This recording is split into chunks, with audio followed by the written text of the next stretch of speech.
I don't mind a chunkier jam once in a while. This is really nice at Christmas time. If you don't like cranberry sauce, this is a nice alternative. We are just swimming in rhubarb. It has grown so much. So I made a batch of jam last week and I thought, you know what, I'm gonna show you guys. I have two of my favorite jam recipes that I'm gonna show you guys today, and I'm going to show you how to make barbecue sauce out of rhubarb. There's so many things that you can make out of rhubarb. I'm just gonna start picking here. When you're picking your rhubarb, you wanna make sure that you pull out your stalks right from the base. You don't wanna cut them off, because when I pull them out, it tells the plant to produce more rhubarb. However, if I cut it, it doesn't know that I've taken something, and so it won't send up new shoots. So it's really important you pick them right from the base. So let me show you here. I'm gonna take one of the lower stalks here. I'm just gonna give it a good tug, and it broke. So I'm gonna have to go back in and get the rest of that. There you go. Now it's gonna grow another one. It's not a big deal. Sometimes these things happen. So I'm gonna need a whole bunch. That's a big one. Different varieties of rhubarb are different colors. Some of them are really red and some of them are really green. I'm not sure what the difference in flavor is, except that I think the red ones are a bit sweeter. I like the red ones, and they happen to have red ones here when we moved in.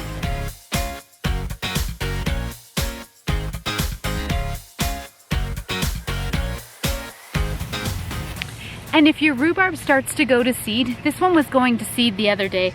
I just pulled out the stalks that were going to seed, and they're actually just rotting on the back right there, so that you get more rhubarb and it's not putting all its energy into producing more seeds. I don't need more seeds. I don't need more rhubarb. So I pull those out. You can do that totally. Just pull out the ones with the flower heads. That's what they're called. Just pull those out and get rid of that.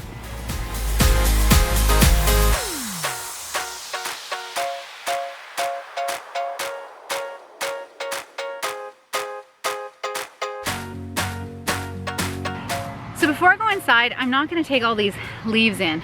I can cut them off. Now these you can cut off and you can just throw them on the ground, and they're like a mulch. You can just chop and drop. That's all there is to it. Don't feed them. If you have chickens, don't feed them to your chickens, or if you have pigs, don't feed them to the pigs. I'm pretty sure you shouldn't feed them to any animal. They are toxic to animals.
Now that I've got all the rhubarb washed and chopped up, I'm going to get started on the first of the three recipes.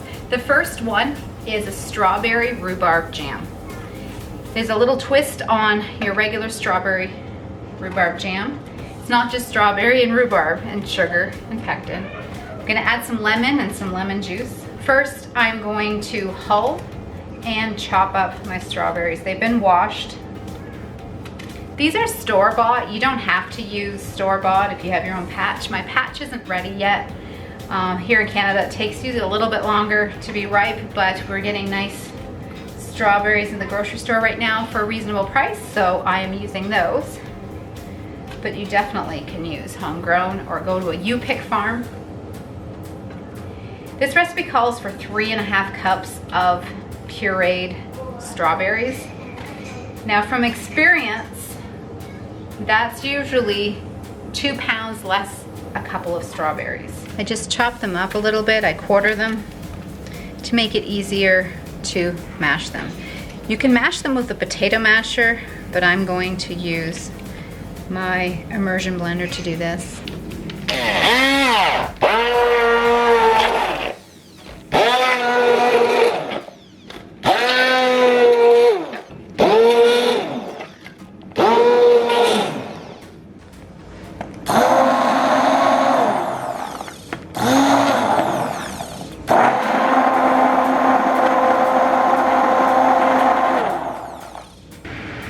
Now that I've got my strawberries all mashed up, I'm going to start putting everything into a pot. 3.5 cups of strawberries, 1 cup of chopped rhubarb, and then we're going to use a grater of some sort, and we're going to put in the rind of 1 lemon. The lemon gives it a nice zesty, fresh flavor, and I'm going to put some lemon juice in this here too.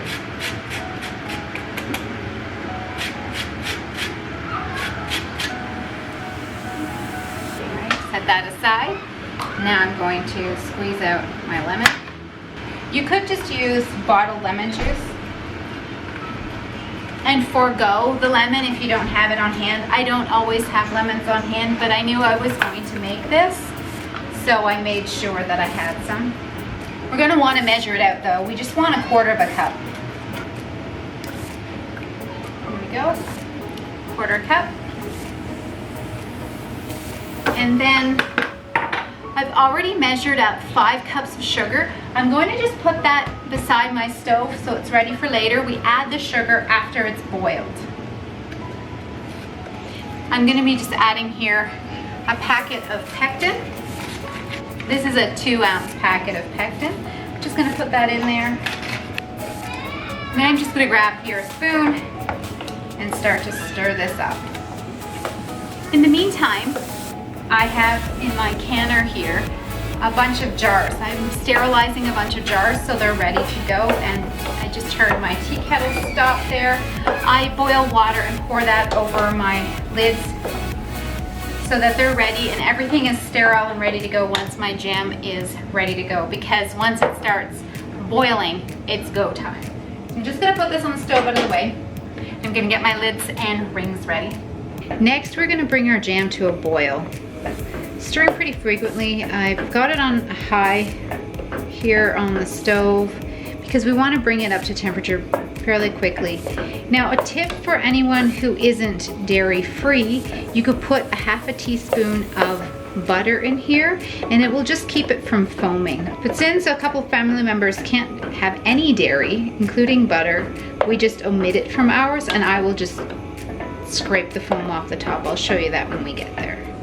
Okay, so now we're at a full boil. I'm gonna grab the sugar here. That's why I always pre-measure it, because once it comes to a boil, you're gonna need it right away. So this is 5 cups of sugar I'm pouring in here. I pour in a little bit at a time. Just makes it easier to mix.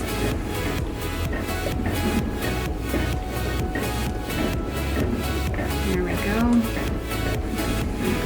There. All done. Now we're gonna stir this all in. It smells so good. We want to make sure we stir in all the sugars so it doesn't burn. We want to bring this to a full boil, and then we're going to boil it for a minute. So we're boiling here. So there's a lawnmower in the background. That's my son outside mowing quickly before the rain comes. So we're boiling. I'm going to turn the timer on for 1 minute.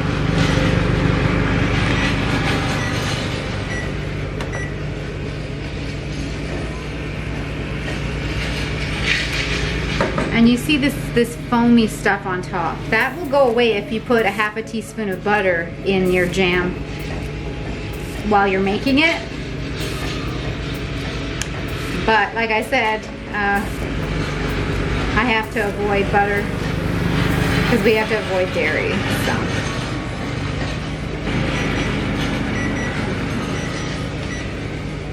Okay, turn the stove off. So like I said, we've got this foam on the top here. See, I can pull away a bit of it and you see the jam underneath there. So I'm just going to scrape some of this off there.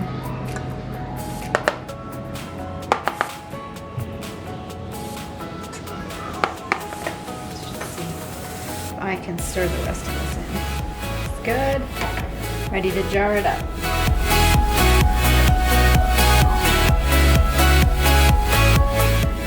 When you make jam, you always have to make sure you wipe the rims and check and make sure before you fill them that there are no cracks, because that will cause a jar to break during canning. Now I always pour hot water over my lids and my rings. And then we're ready to go. For this recipe and most jam recipes, you fill to 1/4 inch below the rim of the jar. And when you put your ring on, you just need it to be finger tight. You don't need it to go really super tight. The first batch is just gonna sit here on the counter and wait until I've got the second rhubarb jam made. But if you're going to just make one of the jams and you choose the strawberry rhubarb, you need to water bath can it for 10 minutes or what it's required for your elevation. For the second recipe, you're going to need 4 cups of rhubarb that we cut up before. I've got those already in my pot. And you're gonna need 2 cups of apples. I'm gonna cut those up and whatever's left over the kids can snack on. We're gonna need some cinnamon, some filtered water, and then 1 3/4 cups of sugar.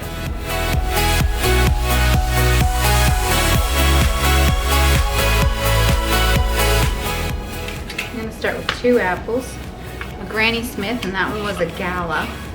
So you can use any type of apples you would like to, or whatever you have on hand. If I make this in the summer when the apples are ready, then I'll use our homegrown ones.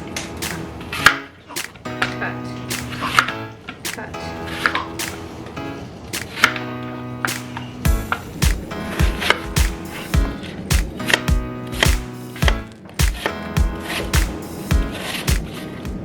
So I only needed 1½ apples. I'm just gonna add the rest of the stuff and then we're gonna put it on the stove. So I have here 1/2 cup of filtered water, 1 3/4 cup of sugar. I know most jam recipes add the sugar after it starts boiling, but this recipe you put it in before and you put the pectin in after it boils. But most recipes it's the other way around. I double check to make sure. And this one you put in a tablespoon of cinnamon. Alright, we're gonna get it on the stove now. We want to cook this until the fruit is soft. So that could vary in time depending on how soft the apples are and how hot your stove is. There are a few different factors, so we just keep stirring and then bring it to a boil. We don't want it to burn, so we're not gonna walk away from this. What we want to do is bring this over medium heat to a boil, and then we're gonna cook it for about 20 minutes or until it's nice and soft. This has come to a boil and it's cooking down nicely.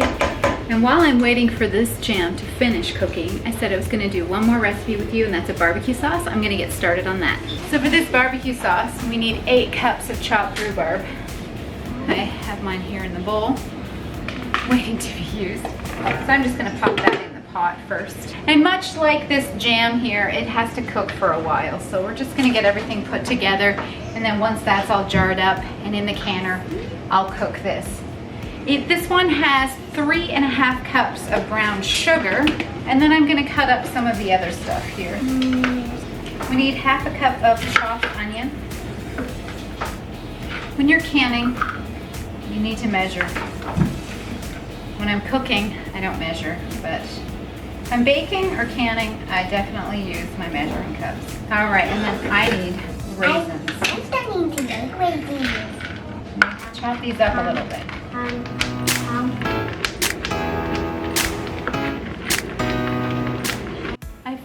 finished chopping up the raisins. You need 1.5 cups after they're chopped up. So you measure them chopped, not unchopped. Ends up being a bit more, probably closer to 2 cups. You're going to need 1/2 cup of vinegar. You need 1 teaspoon of each of the following. So I've got salt here.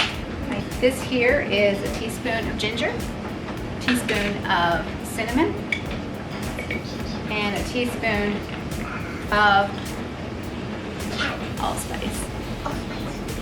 I'm just going to mix this all together, and I'm going to let it sit on the side until the jam is done.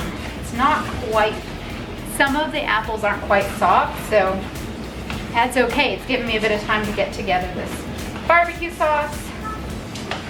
And then by the time I'm done all this, it'll be time to cook supper. In case you're new to our channel, we're a large family. I am a mom of 8. I'm celiac, and so everything we cook on this channel is gluten-free. Most things are also dairy-free. And so if you have a child or you yourself have gluten sensitivity, canning is a really good way to avoid cross-contamination. I started learning how to can many years ago, before I found out I was celiac, and it's coming really, really handy. We can eat lots of things that we can't eat from the grocery store. I also, in addition to having celiac, have a dairy intolerance, and I have several children who have different food intolerances and sensitivities. One of my children can't eat any nightshades. A couple of them have issues with grains, so they can't eat anything with corn or rice. So that makes it really difficult. We can't just buy something, even if it says it's certified gluten-free, that doesn't mean it's safe for all of my children to eat. So here on this channel, I am showing all the ways that we make it work for our large allergy-ridden family. And I try to make it fun and tasty and on a really tight budget. Rhubarb cost me nothing. A couple apples, wasn't too bad. You know, most of the things I make are on a really strict budget. This one has a few spices in it that I don't always use, but I buy them once and then I have them for a lot of recipes. So this one's probably the most expensive of all the recipes, but the other ones are almost next to nothing. So I'm going to just let this sit here, and I'm going to go back to the jam. This is actually quite typical for me to be canning several different things on the same day or doing several batches of the same thing. I like to be economical with my time and with my energy and be as efficient as possible. Maybe that's why I married a German guy. What I'm trying to say is that I like to can several things on one day so that I have my canner out at once, I wash all the jars at once, I cut up all the ingredients at once, and get more done in one day, and then the next day I probably am gonna be in the garden. That's the way it usually goes. So now this is nicely cooked down.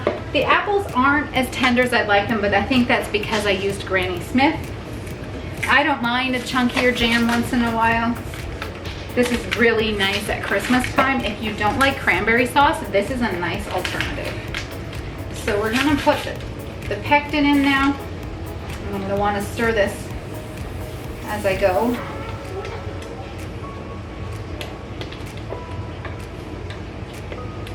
And then once we have it all stirred in, we're gonna bring it to a nice boil, and we're gonna let it boil for 5 minutes.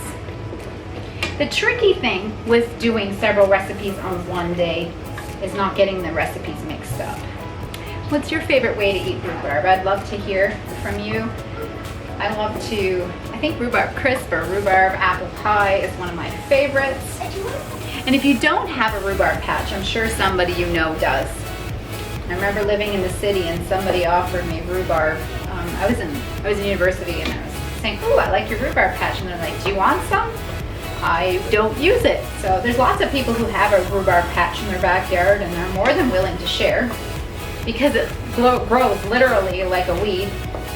Can't kill it. And if you try any of these recipes, I would love to hear what you think of them in the comments below. Be sure to come back and let me know what you think, and if you really like it, share this video and share it with friends. There's a link for the rhubarb apple jam on the blog under 3acres.com. I haven't gotten all of the recipes on there yet, but eventually they'll all be there, and then I'll link them below if you're not watching this when it comes out. It's finally boiling. I'm gonna let this boil for 5 minutes, and then I'm gonna turn it off, and then I'm gonna jar it up. Like the strawberry rhubarb jam, the rhubarb apple jam needs to be filled up to a 1/4 inch from the top. And we make sure we wipe the rims to make sure nothing is on it so that they get a proper seal.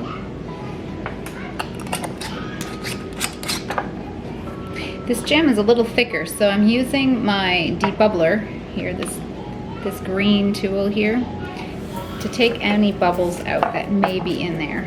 I don't think there are any, but I just want to be on the safe side. The barbecue sauce has been cooking down nicely. You're supposed to cook it, like let it simmer like this for about a half an hour until it's really mushy and the consistency of a thin commercial sauce. I don't like chunky sauce, so I'm gonna run the immersion blender through this here in a second. That's much better now. I pureed it. I've got my jars in here. I think I quickly mentioned that the jams need to be processed for 10 minutes. That just means they need to be completely submerged in water. You need 1 inch of water above all of the jars, and then you bring it slowly to a boil. And once it's boiling, you let it have a rolling boil for 10 minutes. I've got just under 6 minutes left to go with this here. So I'm going to jar this up the same way I did the others. I've got my jars sterilized in here. All of my jars are out of the canner. They've been sitting here for a little over a day. I just go and wash them all before I pack them away. And it's good to check if they've sealed. And you can do that just by holding onto the lid.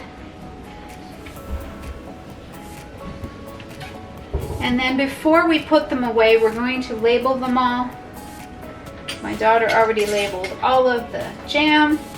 It's just important that you wipe everything down, make sure everything has sealed. We made 9 half pints and 2 1/4 pints of jam and 2.5 pints of barbecue sauce. So I hope you enjoyed watching us can all this rhubarb up into different jams and barbecue sauce, and that you'll join us again and watch some of our other videos as we can and grow as much food as we can to put it away to feed our large family. Thank you so much for watching. We'll see you guys in the next video. Bye. Want to say goodbye, Rosie? Goodbye.